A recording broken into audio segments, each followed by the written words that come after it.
Alright, welcome back to the Conquest Battle Report. On this particular one, we're going to do just like we did for the last one. It's going to be more videos. I don't have a long form recording for this.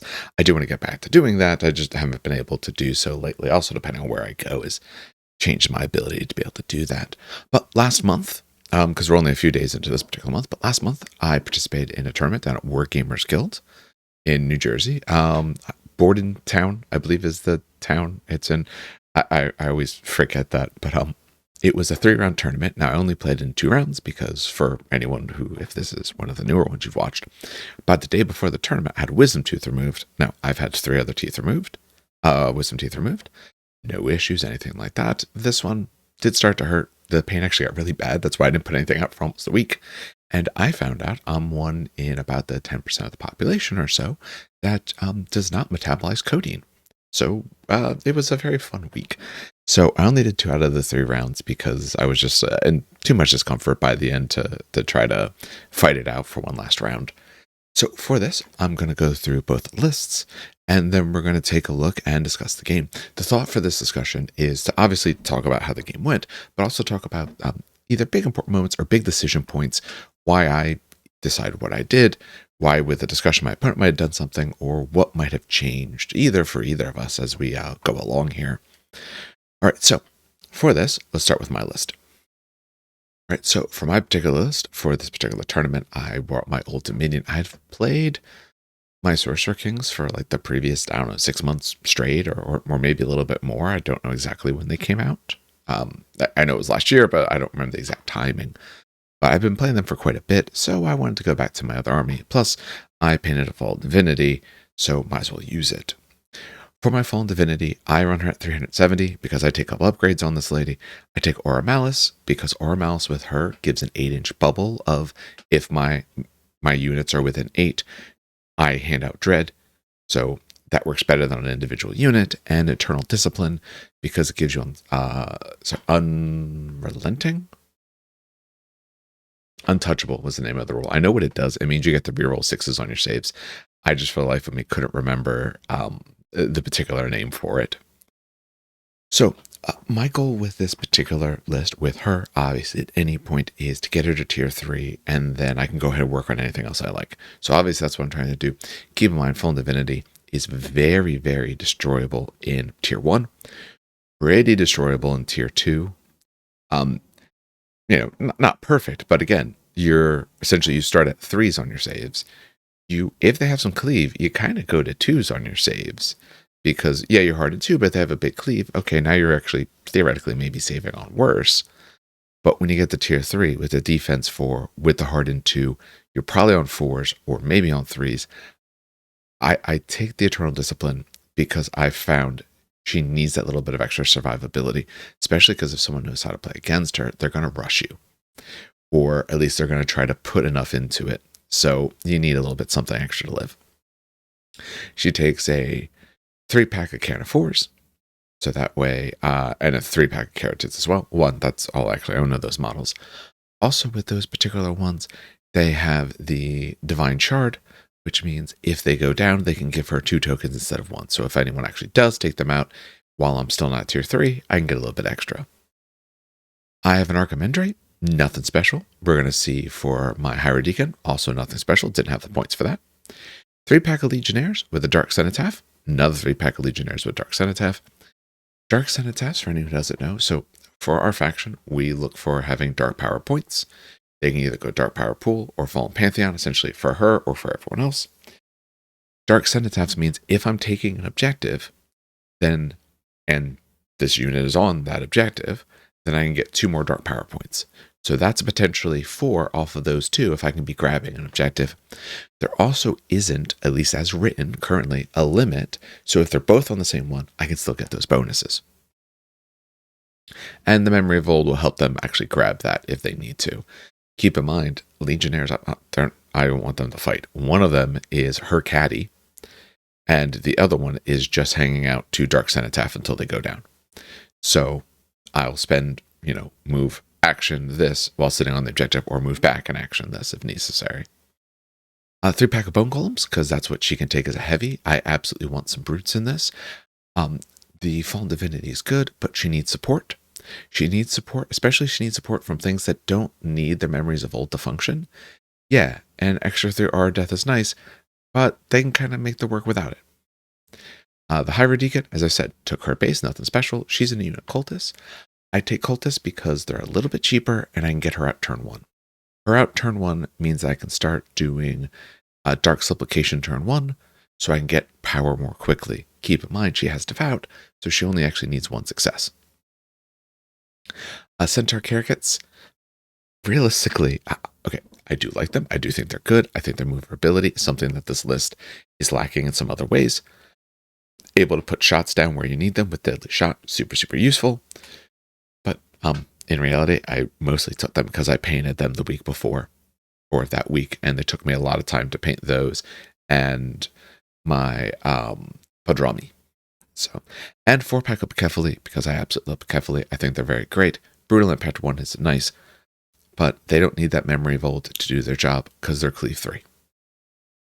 All right, so that's my particular list. Like I said, my thought on this list, those Dark Cenotaphs, their goal is to go sit on an objective, start powering me up. I run the Archimandrite and Hierodeacon piece. So the Hierodeacon will take out a stand, usually from the Archimandrite, or maybe that other little 3-pack of Cultist. Then the Archimandrite will cast a heal spell to get that stand back. So that means if I can get onto the objectives, I'm getting 2 for each Dark Cenotaph, so I'm getting 4 there. Getting 1 for, essentially, Dark Shepherd. I'm getting 1 for Blasphemous Soma, so the rounds, and then 1 for Dark Supplication. So I'm getting about 7 Dark Power a turn. That means, since the lady essentially needs to get 18, she can get it by, this really doesn't start going till turn 2, so turn 3/turn 4. If you don't destroy anything, I can have her tier 3 by turn 4. If you do destroy some stuff, or maybe a few other things come my way, I can get it a little bit earlier and get it partway through turn 3. Just keep in mind that first turn I get 2. Second turn, by the end, I could theoretically get 7 more. It could be the next tier. Turn 3, I can get an extra 7 by the end. Or like I said, you destroy a few stands. Maybe I can get it in turn 3. But if not, turn 4 at tier 3 feels pretty good. All right, so that's my list. Let's take a look at my opponent's list. So my opponent was Todd. Oh, let me zoom this in a bit while I talk about it. Todd was an absolutely great guy. I don't think I've met him before. I haven't gotten down to some of the tournaments there as often. I usually just play more often Maple Hobby. It's a little bit closer to me, and it's more of my particular store. But hey, if they're running a tournament, I'm absolutely going to travel for that. Anywhere else does it. If it's within about an hour or so, I'll travel. But he was running Wadrhun. Now, I will say, I honestly have no idea what I was going to face. I know a lot of the people in there from the Discord, but I don't necessarily know their armies or the types of lists that they like to run. So I sat down when I made my list and I said, okay, what are some of my concerns and what do I think I'll handle, or how will I handle those? When you're playing Fallen Divinity, my thought is my main concern is giant, powerful models that can outclass her. And because in reality, other than my Bone Golems and my Kephili, and I guess Carrotids as well, a lot of my other stuff won't survive the hits in close combat or don't really do anything in close combat. I have, 2 units of Legionnaires and a unit of Cultists that if they get hit, they're just probably going to evaporate realistically by something that cares.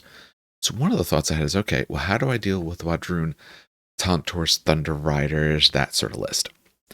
I did also consider some other ones. What do I do about fast-moving Nords? Those were probably the main 2 that I was thinking about. What do I do against multi-activation Sorcerer Kings? How do I kind of screen correctly? Because, they get move, charge if they really want to get into something, or move, charge, attack. That can actually make a difference.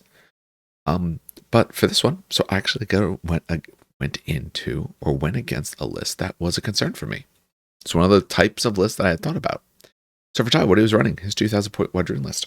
He had a Thunder Chieftain. I have off to the side for some of the upgrades because I don't remember what all of them do. And I had Beat to Death. That gives him Tenacious 1. So he's going to make that 3-pack of Thunder Riders right here a bit more survivable. Be able to auto pass that one. And gives them Resilience, which gives them Hardened 1. They're only on 3s and 3s naturally, but it makes it a little bit better that they'll normally be on 3s. They're going to forget about one of the damages they take. Helps them out quite a bit. But Thunder Chief and Thunder Riders is obviously a really, really strong combo.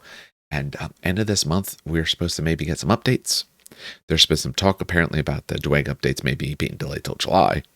But we think Thunder Riders might get retuned a little bit because that might be a little overtuned. Also includes a Tauntaur. First of all, I absolutely love the Tauntaur. I think it's an amazing model. But the Tauntaur is a scary, scary monster. Yes, 330 points. But whatever it wants to hit, it has a very, very good chance of taking it down. It has 16 attacks. It has shock. Linebreaker, it is inspired at all times. Now, if it goes near the Fallen Divinity, actually, no, in that case, because it has inspired, it doesn't have the always inspired rule, so that causes some issues. But even then, threes also has, where am I looking? Relentless Blows. So 16 attacks on threes with Relentless Blows and Trample 8 at the end, and if it's charging into you, get some extra. It can kind of take out what it wants, but for 330 points, it probably should. So that was one of my big concerns. How do I deal with this thing? And my original plan was, if I see something like this, feed it things if necessary, and have the lady and the Bucephaly go into it. If they can both get into it in one turn, I figured I could take it out. But 26 wounds is tough. Has a Matriarch Queen. For that Matriarch Queen, she's going to end up riding an Apex Predator, and she has the Kiss of the Colossasaur. So this is where, if she hits me, you got to reroll successful defense and morale. So she's meant to be able to add that extra punch. Not that the Apex really needs it, but a nice little bit of extra punch there. Also helps that she has Cleave 1 as well. She has other rules that help her out. In addition, she has the Indomitable 1 because she has Stoic. So good survivability and abilities to heal up.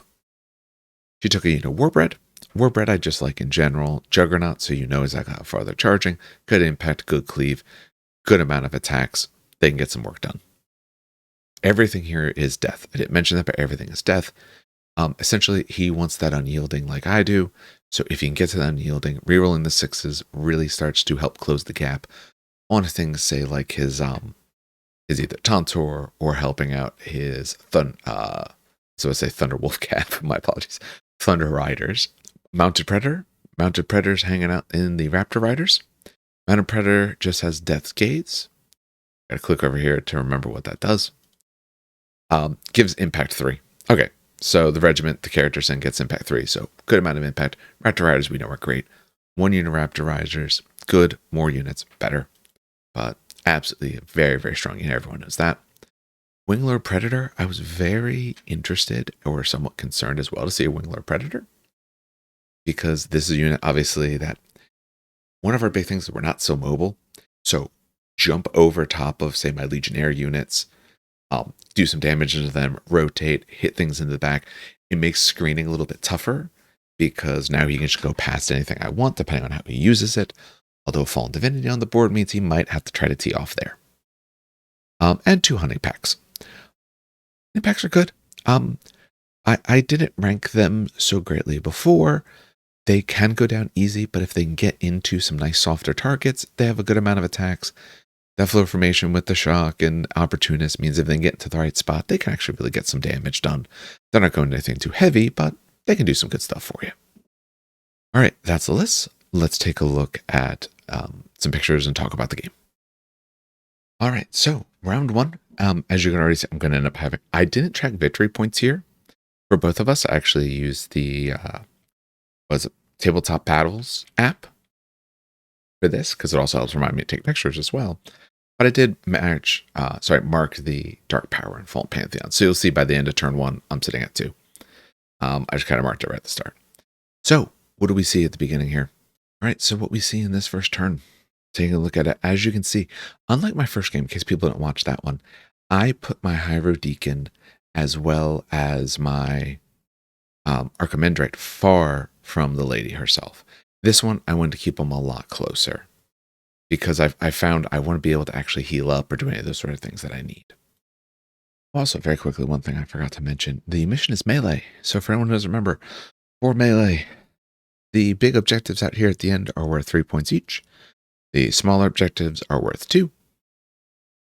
If you have 2 or more, you get an extra 2, and then you get some points at the end for destruction. Well, okay, you get points for the things that you destroy. We always just usually count them at the end because this is not a mission where it cares about how much you destroy in one particular turn. So all that was counted at the very end.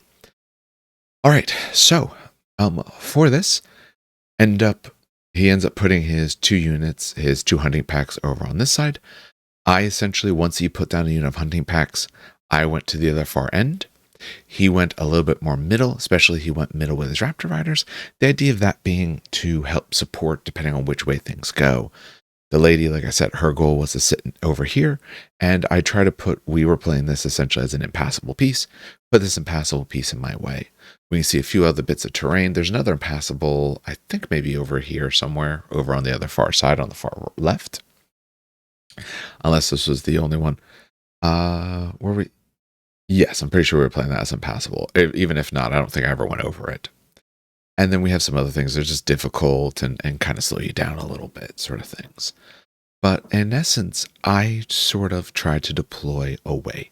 My goal is I need to buy time. My list isn't strong yet. My list takes time, realistically, till about turn 3 to turn 4 before my wrist can really start to sing. And I do have some concerns about his mobility and his ability to get into me. Now, would Hunting Pack take her down? No. But if he puts a Hunting Pack, then some Raptor Riders, then something else big into it, if I'm not a high enough tier, could cause me an issue. I'm at least at a 2 though, so that means, and here's the other thing, with where these objectives are, the distance here, all the way to the board edge, is too much for Legionnaires to make it. It's going to take 2 turns to get onto it. That means I'm really not going to be able to get to that higher tier for an extra turn than I would like. There are some missions where it starts close enough that this isn't one of them. So, by the end of turn 1, we have a few things deployed. That's about it. Here's just another picture with a little bit of my finger in the way, but we can kind of see the overall board impression here. Like I said, I'm trying to play keep away as best I can, and my idea is, as you'll see, overload on one objective. Now, for the moment, at least he's left this one empty, and I do have a Fallen Divinity to be able to tie things down with. So I'm thinking when I see this particularly, and I do have the first turn, as we can see here, so maybe I put this here. Maybe I didn't have first turn, but usually the marker denotes who actually won the roll. But for this particular one, since he's kind of holding the other far side of the board, I want to try to slow play, power up here, and push my Legionnaires on this side to try to stack up all those points. But that ends turn 1. We go into turn 2. All right, so turn 2, a few things end up happening here. So for this one, I didn't take additional pictures. I thought I might have, but apparently I didn't. So for things he gets in, he just gets his Winglord Predator. So he takes that. He doesn't really get anything else in. Or doesn't get anything else in. For myself, I get my bows in. Oh, so sorry, we were not playing this as impassable. We're playing as not obscuring, just obstructing. Not obstructing, just hindering. There's too many games where very similar words all change what they do. But that's essentially what he gets in here. What we can see, and also keep in mind, he has a lot of heavy, so his Winglord's medium. He's got his 2 hunting packs. He has Raptor Riders. So his Warbread, he missed. That's it. All the other things are actually heavy, so he just missed the Warbread.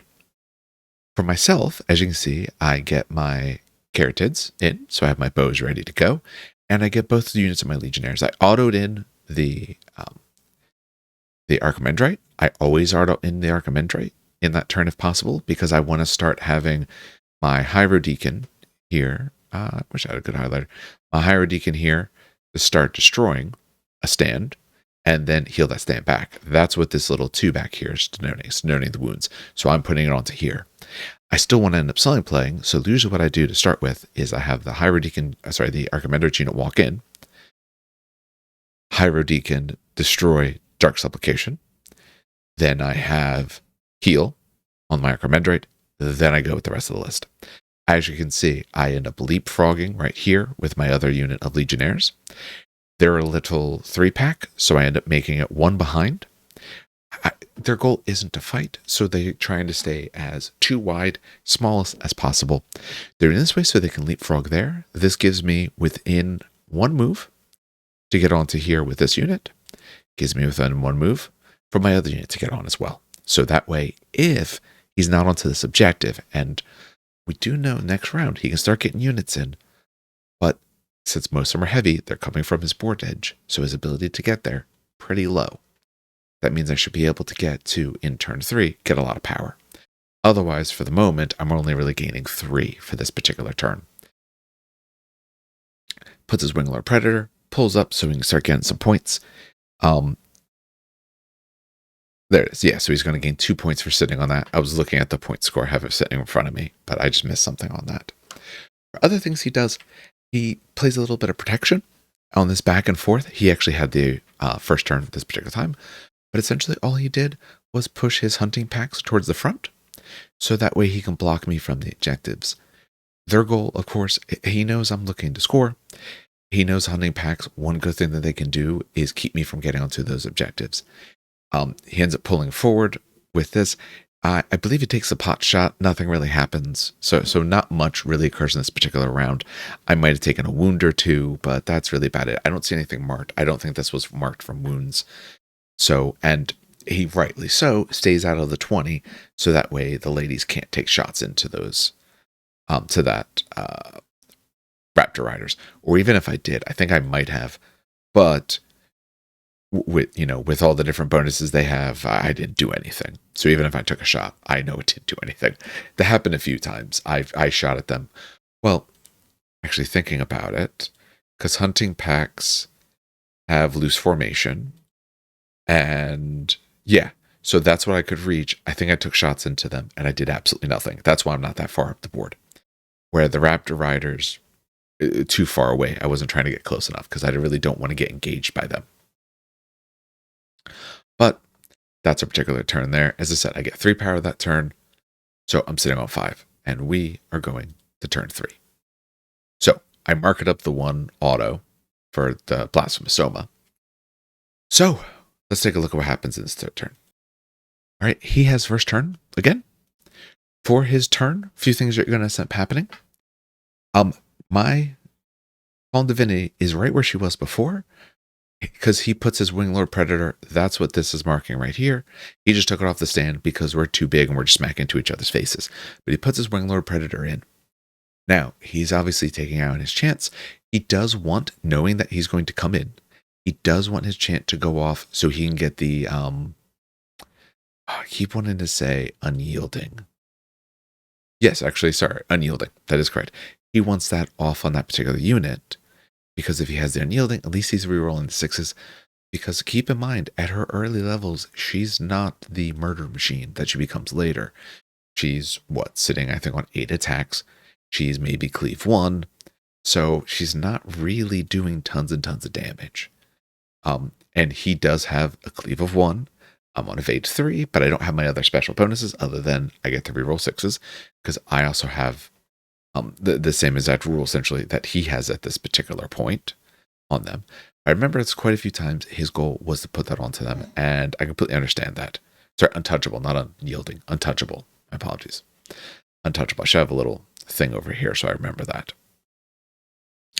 But he does it, so he takes some shots, impacts, attacks, and I end up taking 3 wounds. So I do take some damage. Not tons of it, but I do take some damage. I did make sure, though, if necessary, that I ended up having my Archimandrite close enough that I could walk over and get some heals on it. Had I went first, not sure exactly, I was maybe more advantaged to go first, but I kind of wanted that to go in, because it does kind of keep me back. I wasn't going to be pushing her forward. In general, she goes very late in rounds for me, because I don't want her going forward. We also see that through this, his Raptor Riders come up to start taking some pot shots. So he's doing his best to take her down. And early on, she's not tons of wounds. So if you're going to do it, now's the time. His other units so far haven't done anything. Did take a few more pictures, so let's take a look a little bit later in the round. So fighting out, haven't taken more wounds. We see that I do get my Cannonfours in. So my Cannonfours are going to tee off right against those hunting pack. His hunting pack does push a little bit more forward. Essentially, he went first, so he was essentially just trying to block me off. He knows he won't survive that particular rush if I go in, but it keeps me a turn from scoring. And for 120 points, that's pretty cheap to be able to do. I do get my Carrot Cats in. I try to support from the middle the same exact way I was doing with my Canifores. Caratids, my apologies, caratids. So I want a shooting base here through the middle. My goal when taking a look at this, I'm not worried about shooting at taunting packs. I'll deal with those. My goal is I need to put wounds on that Winglord Predator because she may not be able to get the job done. Or it might take her too long. I do see that, as you notice here, he's starting to set up his Thunder Riders, which means I also now no longer want the Winglord to go down. Because where he's positioned, if we think about my arcs, he's sitting in my front arc. He can't actually get me yet. Now, they do a lot of their work on the charge in. We know they have Juggernaut, so he knows he's getting that 11-inch charge. So he can play it well. So I actually don't want this Winglord to go away. As long as the Winglord's there, and I have it ready to go down the turn I want, or when I want, then I'm in good shape. So this means now my shooting units can start trying to take a look at other problems. They do take some shots in here. He ends up taking, across this particular turn, he takes, quite a few wounds. Let's see. Big boy is up to 6, can take 16. I want to take, he takes 8 or 9 wounds this particular round. So he takes quite a few wounds. I don't remember the exact number. It doesn't really remember the exact number. But my goal was not to take him out. My goal was just to cause a whole bunch of damage. This does at least, though, give me options to be able to start shooting into those Raptor Riders because they're going to become a problem. I do have some concerns with us being engaged, but, they can kind of fluid around and all of that. But where they are, to either have them rush forward and engage any of my shooting units or potentially kind of swing around, which may be what I would have tried to do personally. Try to swing around and hit my sort of power base because this is what's making me stronger. It's not actually doing much work, but it is doing a lot of the heavy lifting. And we can see the model that I had some concern about. He puts his Tantor on this side. As we're going to see, he puts his Warbread on the far side. That was sort of his plan to kind of split it and put the other guys through the middle. With that Tantor, so when I'm taking a look at this, I know that where he is, he's too far. He might be able to do, no, he was too far move charge. He in a future turn could maybe move charge, but my goal is to just toe on to this objective. If I can just toe on, I can use my Dark Cenotaphs to gain up a whole bunch of power and still stay out of range. The real goal of that, though, as well, is I want to stay in a position where this unit can leapfrog in front. They have enough move where they're positioned right now to be able to get in front, and that's actually what I want to be able to do here. I want to protect these two. Yes, keeping the Higher Deacon alive is useful, but if I start losing those Dark Cenotaphs, it's going to become a problem. I also have no interest in actually charging this unit. With where I put my Canifores, I'm going to need time for my Bekefali to come in and thinking, okay, for the lady to be able to take this out, maybe deal with the Thunder Riders, and then deal with this Tantor. So that's what we're looking at right here on our third turn. Is there any more? Yes. Okay. Here's a little bit more to sort of show. So what do I end up doing here? A little bit later in the round, we see, okay, he's nice and far away with that Tantor. There we go. Clean it up. Again, my goal, I want to be able to leapfrog in front. So I reform this unit, and they move slightly. That's all they end up doing. I kept them behind for the moment, because I want to still be able to do any support as needed. But I rearrange their size so that way they can actually get in front. It's a little bit easier for them to do it now. Back to about here is about the 12 inches that they move. So they do have enough space to be able to do it. I also want a wider frontage, because if my front is wider, then I can get up front here more and block this off. That means realistically, he's not going to be able to engage the other units with his moves. He will have to go at them. If he has to go at them, so be it. Also means, I said his move charge is actually kind of tough right now, but he could make it. So if I move in front, that's going to keep these two units protected. And that's really what I want to do, is protect the units on my right flank. Otherwise, that's about the main things that happen. Oh, we do see the Apex comes in. My apologies, he got them this turn. Got that. He gets his Apex in, and he gets his Warbread on the far side. So he's putting a lot towards this middle to be able to deal with the lady. It's a bit of an overwhelming force, something you can't quite see here. It's a little bit cut off. I end up getting my bone golems to tee off with the other unit of hunting pack, with the hunting pack unit. So at this point, we actually have most of our armies on. He gets what? Is he missing anything at this point? I don't think he's actually missing anything. He's got those. He's got those. No, I think at this point, actually, he has this whole army where I'm still missing my Bucephali. So my Bucephali are not quite here yet, but he actually gets a lot of them. Remember, he gets, I think, one of them, and obviously, if it wasn't clear, the Thunder Chieftain is the warlord. So he can bring some auto stuff in, and he gets what he needs. So he's well committed. Point scores, we're not really looking at many. We're seeing that I'm sitting on an outside objective here for 3. He moved off for the moment, but got himself all set. So turn 3, I'm just going to score 3 points. He's not going to score anything for this particular round. So score is very close. I'm up by 1 single point, but otherwise getting set for everything that's going to happen. That's just a little bit of change shot. So at this point, I'm sitting at 8 power. When we move to the next turn, I don't know why that one was odd. We do end up getting to the next tier as we go into turn 4, because I've been getting 1 for every turn for Black Vasoma, 1 from every turn for the Hierodeacon, and I've been destroying, coming back multiple times with this unit over here. All right, we see early one of the first things that I try to do. So I actually win initiative on this turn 4. First activation I do is I do the Hierodeacon for her ability. That's why you see this stand off to the back. They haven't had a chance to get healed back. With her, I don't end up doing Dark Supplication. Instead, and I had to actually check the name of the spell. I had to check the name of the spell because I use it so very, very infrequently. I use Undying Devotion. Undying Devotion, for anyone who's never faced it, I target a friendly cultist or assassin unit. Till the end of the round, when you destroy one of those stands, I get a dark power point to whatever pool I want. So that means this little spot is now worth 4. So she generates me, actually she destroys for 1, puts that. So this is a potential 4 plus that 1, 5 swing. Knowing that if I'm putting it there, it is protecting my units that I care about, but it's absolutely putting me within auto charge distance of this Tantor. And this Tantor, when he charges in, makes sense. I'm not spoiling that he's going to charge in. When he charges in, I ask him, do you like rolling dice? Because if you enjoy rolling dice, feel free. Otherwise, they're obviously dead. I can just pick them up. But as you saw, we're at like 9, 10 power. I'm going to be able to get 5 extra, get to 15, pretty close to my next turn. So his first action, he chose to attack with his hunting pack. He chose to attack here. I will be honest. If I was him, I don't know. I probably would have maybe attacked the other one.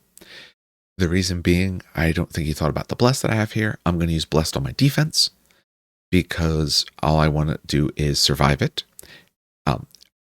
That's why when I go for what goes next, knowing his hunting packs are going to rush into me, I go with my bone golems next because the bone golems matter more of timing.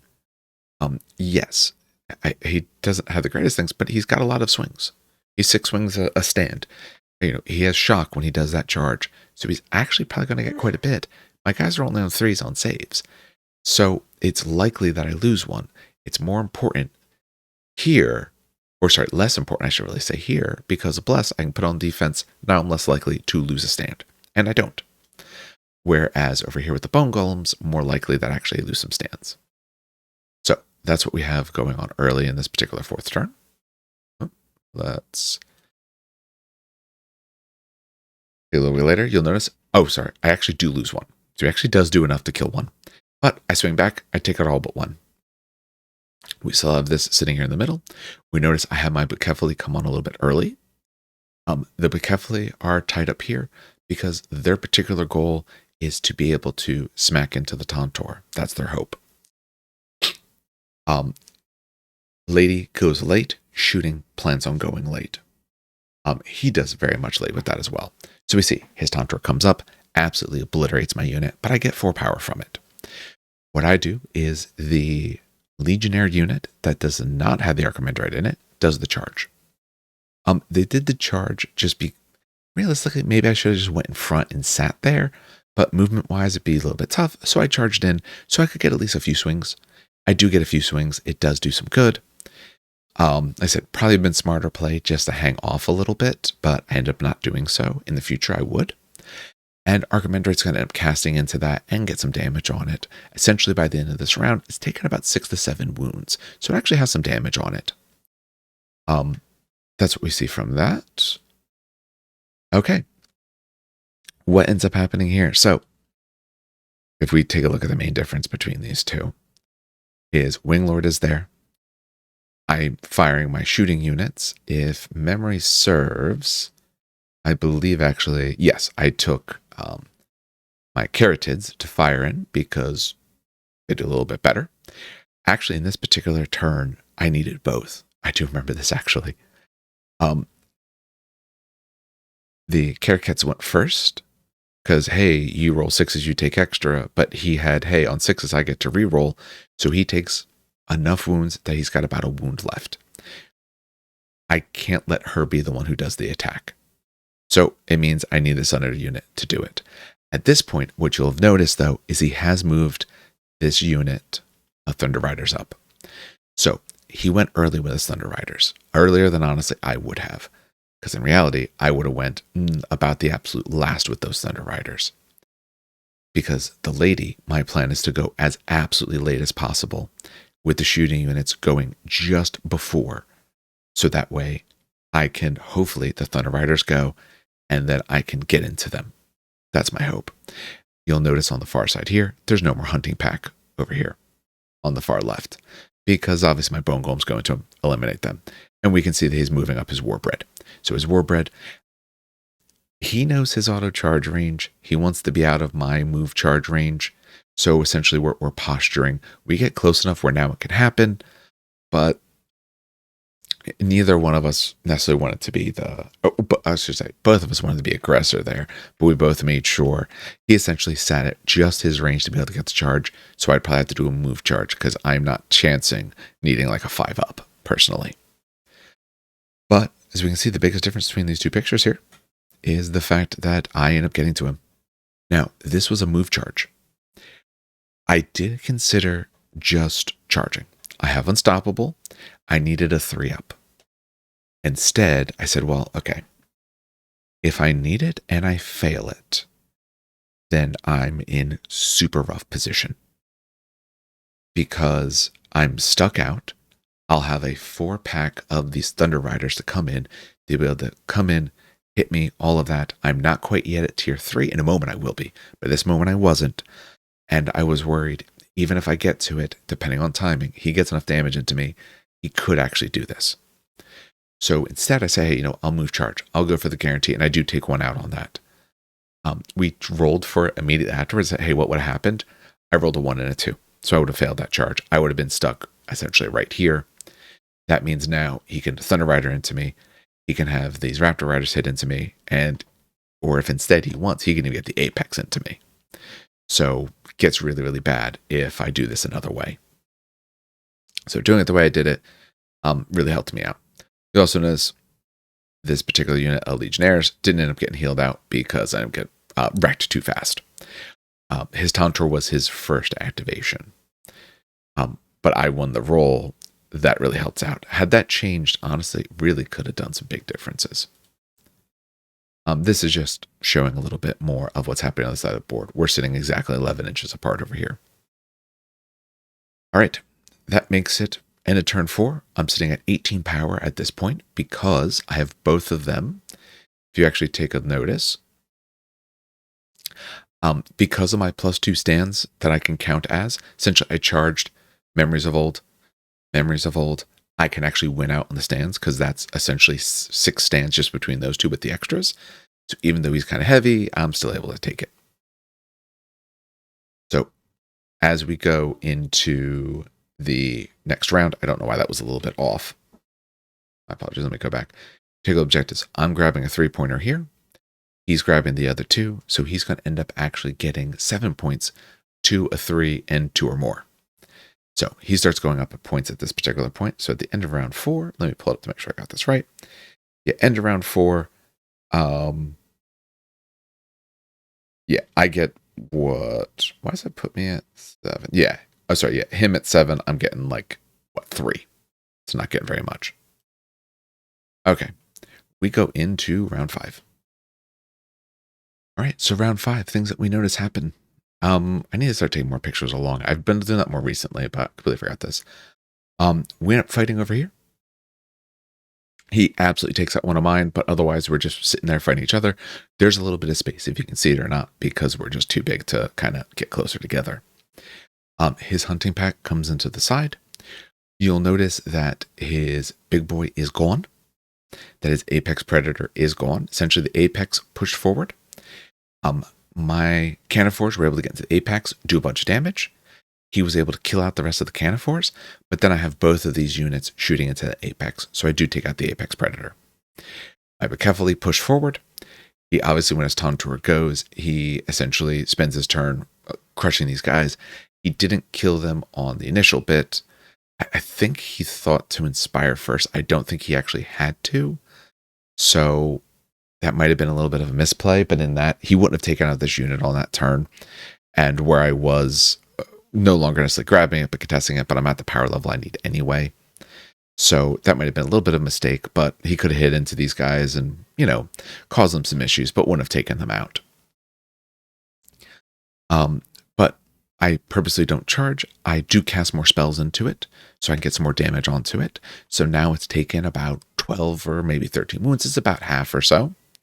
Knowing that my Bekefali moving up, now we're in a position where they can get a good charge on him, and he really can't necessarily charge me because of that position. We're a little bit too close. Him trying to swing around to hit me, he's going to hit this unit first. So we can kind of avoid that to an extent. Even if so, I'm not as worried about going into the Bekefali. The lady, now that she's tier 3, is starting to do her work. She does go towards the front, and she ends up having to take out 2 again because he is able to heal it back. Yes, because he does To the Last Breath with his Matriarch. The Matriarch goes early enough on the Apex to be able to heal back that missing Thunder Rider. But that means when I swing, I only swing for the front. That's my total goal. The lady's taking a few wounds, but she's honestly not taking more than about 1 per full set of swings. Because she's on 4s. She has enough hardened that their cleaves aren't getting through. So she's on 4s. Tenacious. I naturally reroll 6s, and blessed on defense if I really am worried about it. So she's taken maybe 1 wound from everything swinging at her, maybe total of 2. I'm not even sure it took that many. Essentially, when she gets to tier 3, if you're not ready for it, there's not much that you can do. But we see in this particular turn, essentially, I'm set up to be able to try and take down the Tauntaur. She's holding up most of the other opponents sitting here in the middle. She's getting to the point where she's starting to win out, or at least win objective points from it. And this down here, I just have to hope it works in my favor. And if it doesn't, he can get that objective. That's fine. I now can start pushing for this objective here and having these just peppering shots in. But my care kits are fast enough to be able to go get to that objective. So at the end of turn 5, we see that I'm in a pretty good spot. Points-wise, I haven't necessarily pulled that far ahead yet, but I'm in good position. I do have enough here with using this to be able to take the 6 from him, because this here alone is, 5? 3, 4, 5, 6. Might have had it with something else, or maybe a little bit of a misposition off of this, seeing it might have called out a little bit more than we can see, but so I'm able to start grabbing some more objective pieces here. For this one, actually, with her count, I think I had this one as well. Yes, because he broke. The Thunder Riders broke, so I took this objective as well. Didn't have this one. So essentially, at this point, that I'm getting 7 this particular turn. He's getting 3 because he has more units there. So at the end of turn 5, I do have more points. I'm in a pretty good position if I can take down that Tauntaur. I'm holding down the middle pretty well, and whatever happens on the far side happens on the far side. So I do start getting Dark Power. Not at tier 2 yet, but I am starting to go through that. We get into turn 6. Sorry. All right. into our turn 6, and we see this is where unfortunately starts to fall apart for him.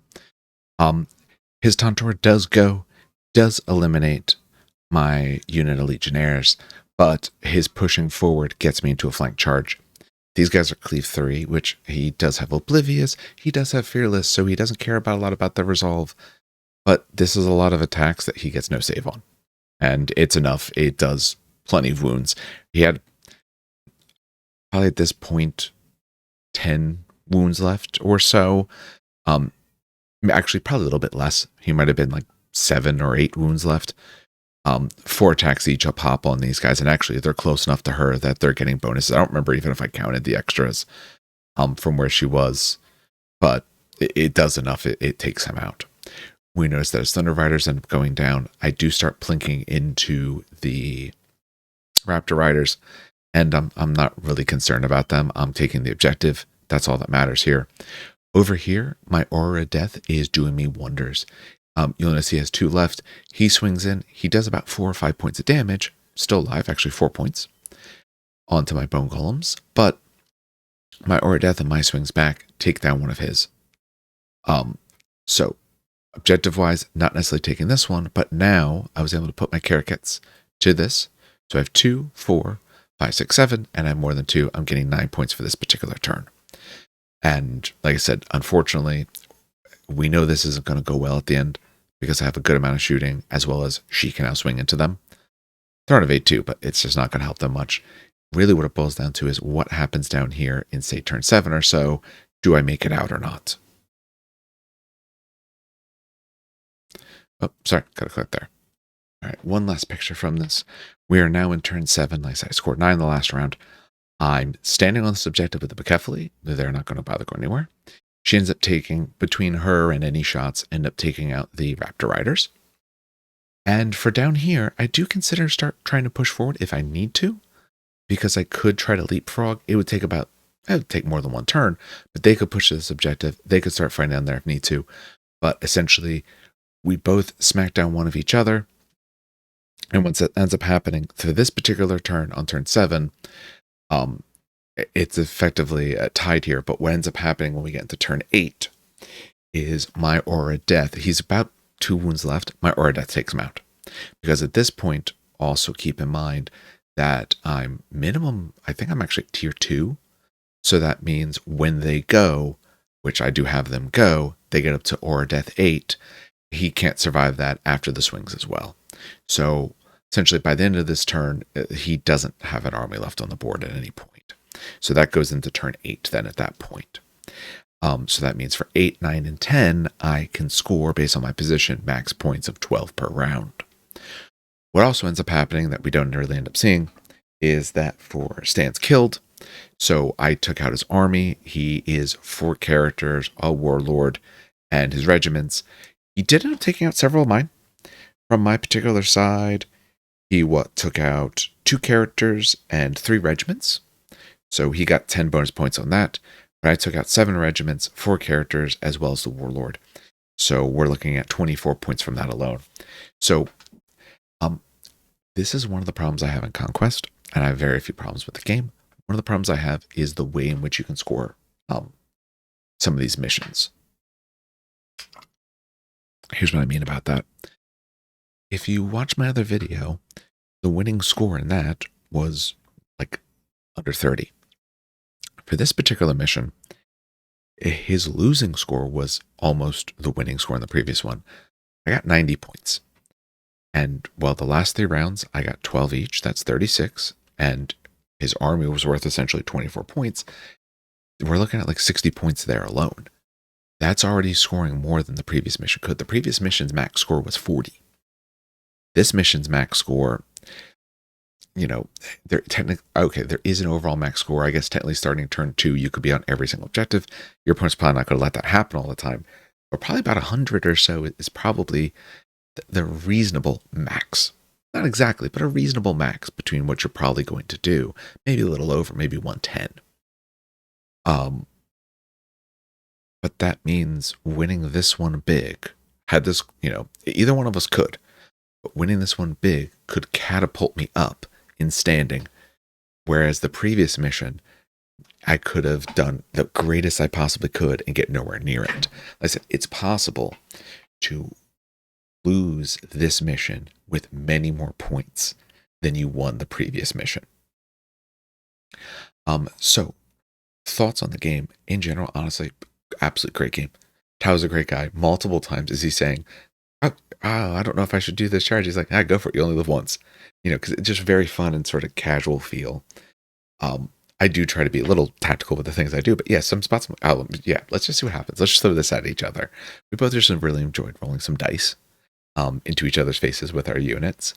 So I think what worked out well for me, that, what was it, fourth turn, when my Hierodeacon was able to go first, get in front. So go here, get in front, get in the Tantor's way, get a bunch of power from it, and slow him down from getting to my power generation, and just feed him a unit a turn until I'm ready to actually try and take it out.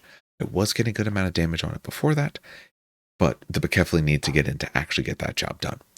And the lady being able to get to tier 3 and avoid the charge from the Thunder Riders. In there, he put his Quaddle into me because he said, I want to hold you back, and maybe I can take you out. And I want to try to concentrate on that. However, where he put his Thunder Riders didn't let him get a side charge. Had he put them further over, now maybe the lady has to go earlier because I have to get rid of this Quaddle. I can't take the Quaddle and their hits because I won't be tier 3 at that particular point. I was only, say, tier 2.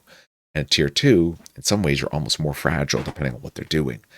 They get that impact into me. I'm now on 2s to save. Yeah, I'm rolling 6s. I'm going to have to use a bless on that defense. Even then, there's still a lot of numbers that I fail on. I don't have Tenacious yet. It could absolutely be a very different game. So his list was something I was concerned about. Was I him? I probably would have pushed a little bit further from the side. Just do a move charge into her. Just take that guarantee. Because they wouldn't have had the distance otherwise. But get that move charge into her.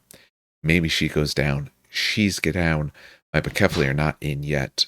That can greatly change what happens here. Also for his Apex, which he didn't see for very long, it was just unlucky.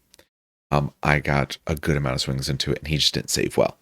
And then I had, where he put it, there was 2 sets of shooting units ready to pour shots into it, which they did.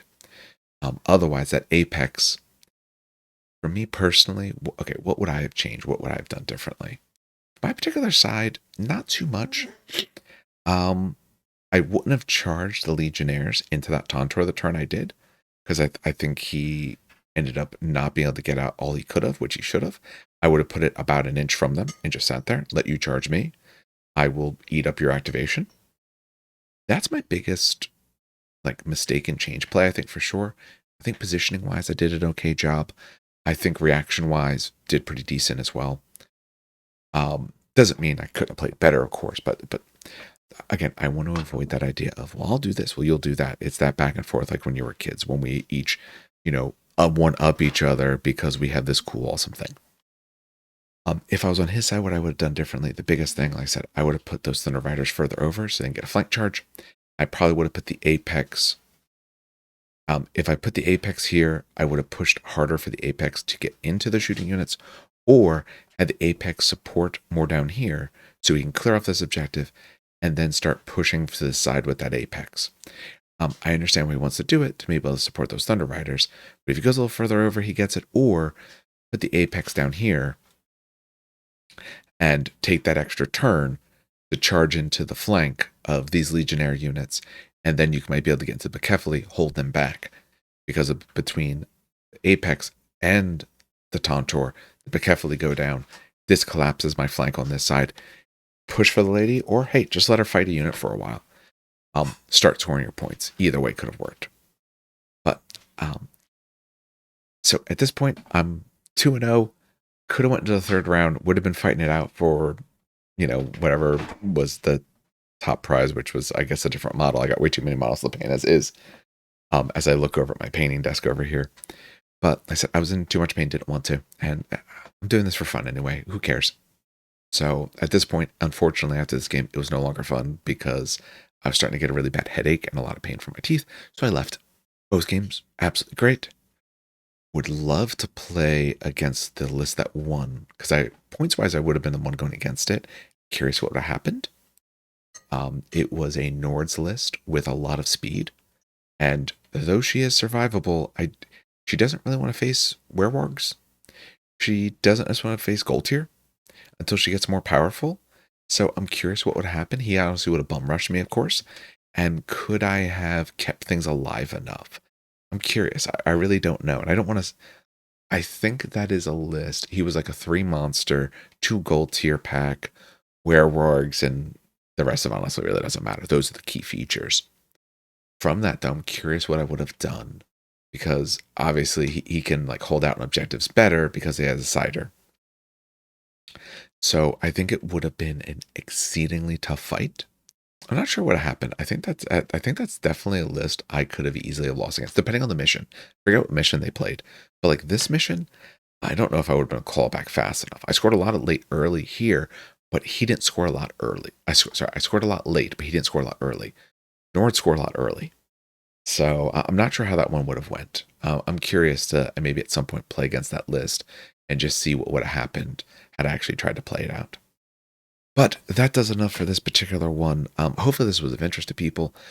If you're looking to pick up any of the Conquest, we do have a discount code in the show notes. Train Kickers saves you 10%, helps us out as well. You have the brand new Euroni out, which I do have some games to talk about with them because I've been painting them up. They're far from done. But you can see a little bit of what I'm going for. I'm going for some very, very bright tones on these guys. This is actually, I'm painting them in magenta, darkening them, and lightening them back up. Because my basing scheme is very dark, so I want to do these guys very, very bright.